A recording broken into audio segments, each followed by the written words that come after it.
नमस्कार, मी पंजाब डक 28 आणि 29 तारखेपर्यंत तुम्हाला एक सांगू इच्छितो, जे वंचित जिल्हे आहेत, वंचित पावसामधून जे वंचित राहिलेले, सोलापूर जिल्हा, बीड जिल्हा, नांदेडचा काही भाग, त्याच्यानंतर परभणी जिल्ह्याचा काही भाग, त्याच्यानंतर इकडे नंदुरबार जिल्हा. तर ह्या जिल्ह्यातल्या म्हणजे 5 जिल्ह्याला सांगू इच्छितो की परभणी जिल्हा, नांदेड जिल्हा, धाराशिव, सोलापूर आज म्हणजे दुपारनंतर म्हणजे दुपारपर्यंत ऊन पडेल, पण दुपारच्या नंतर 3-3:30च्या नंतर मग काय होणार आहे, काळकुट्ट आभाळ येईल आणि मग राज्य ह्या 5-6 जिल्ह्यामध्ये जवळपास 27, 28 आणि 29 तारखेपर्यंत अर्ध्या घंट्याचा 1 तासाचा जोराचा पाऊस पडणार आहे म्हणून हा अंदाज लक्षात घ्यायचा. त्याच्यानंतर मग राज्यात आता परिस्थिती कशी राहणार आहे, तर राज्यातल्या सर्व शेतकऱ्याला सांगू इच्छितो की सर्वप्रथम मराठवाड्याचे जे तहान भागवणारं धरण आहे ते जायकवाडी धरण म्हणजे नाथसागर, तर आजच्यानं कंप्लीट सकाळच्या अपडेटनुसार ते 54% झालंय. तर मराठवाड्यातले जे तहान भागवणारे जायकवाडी धरण आहे उद्यापर्यंत ते 62% जाईल, कारण की आज 60,000 क्युसेसनं पाणी चालू आहे, तर 62,000पर्यंत जाणार आहे म्हणून हा अंदाज सर्व शेतकऱ्यांनी लक्षात घ्यायचा.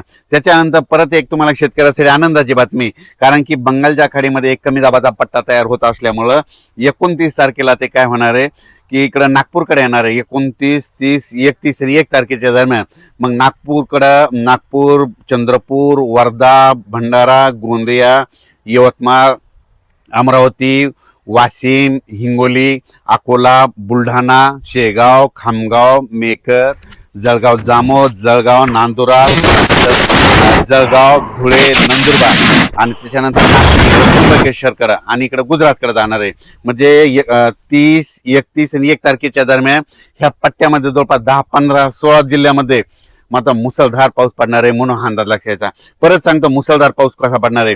नाशिक जिल्हा, नंदुरबार जिल्हा, धुळे जिल्हा, जळगाव जिल्हा, संभाजीनगरचा उत्तरेकडील भाग संभाजीनगर, त्याच्यानंतर जालना जिल्ह्याचा राजूर गणपतीच्या तिकडून जळगावपर्यंत म्हणजे जळगावपर्यंत, त्याच्यानंतर इकडं बुलढाणा जिल्हा पूर्ण, अकोला जिल्हा पूर्ण, अमरावती जिल्हा पूर्ण, त्याच्यानंतर इकडं नंदुरबार, आपलं नागपूर, भंडारा, गोंदिया, चंद्रपूर, यवतमाळ आणि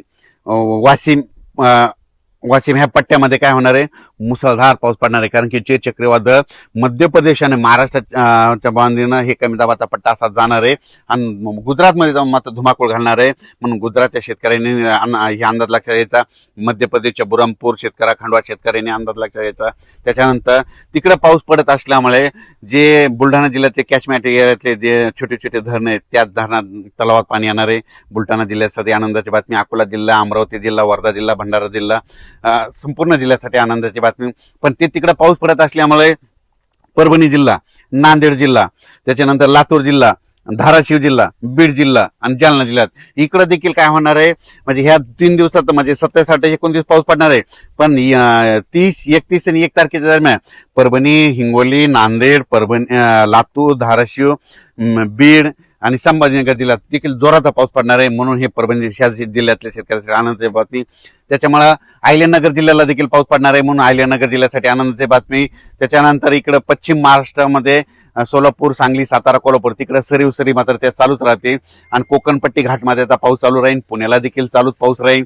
त्याच्यानंतर मुंबई इगतपुरीकडे देखील चांगला पाऊस पडणार आहे. संगमनेर, अकोले पडणार आहे. उदर, गणपती तिकडे देखील पाऊस पडणार आहे म्हणून हा अंदाज लक्षात घ्यायचा. राज्यात परत आता हे नाशिककडे पुन्हा आता हे पाऊस तिकडे जात असल्यामुळं 30, 31 आणि 1 ऑगस्ट, 30, 31 जुलै आणि 1 ऑगस्टच्या दरम्यान नाशिककडे उत्तर भागाकडे पाऊस पडणार आहे. म्हणजे मालेगाव, नाशिक, तिकडे त्र्यंबकेश्वर, दिंडोरी, सुरत पट्ट्यात त्या तिकडे पाऊस पडणार आहे म्हणून परत एकदा त्या नांदूर, मधनेश्वर, गंगापूर धरणामध्ये कॅचमेंट एरियामध्ये पाऊस पडल्यामुळे पुन्हा गोदावरी नदीला पुन्हा पाण्यात आहे. मग तो नंतर काय होणार आहे, 20,000 क्युसेसनं पुन्हा काय होईल पाणी गोदावरी नदीत, म्हणजे 3 ऑगस्ट, 4 आणि 5 ऑगस्टच्या दरम्यान येणार. 20,000 क्युसेसनं जर पाणी आलं तर ते जवळपास 6 TMC वाढणार. मग 6 TMC तर आता उद्यापर्यंत हे नाथसागर 62 TMC होणार आहे. 62 आणि 6, मध्ये माझा ते अंदाज आहे 5 ऑगस्ट पर्यंत हे नाथसागर 78 म्हणजे 70% जाईल अशी म्हणजे माझी अपेक्षा आहे. आणि हो, कारण की ह्या नाथसागरावर परभणी जिल्हा, बीड जिल्हा, नांदेड जिल्हा, हिंगोली जिल्हा हे तहान भागवणारं धरण आहे. संभाजीनगराचा पाणी पुरवठा करणारं धरण आहे. संपूर्ण MIDCचा देखील याच्यावर चालतंय म्हणून 70% ह्या जवळ 5 ऑगस्ट पर्यंत येईल म्हणून सर्व शेतकऱ्यांसाठी आनंदाची बातमी. धन्यवाद.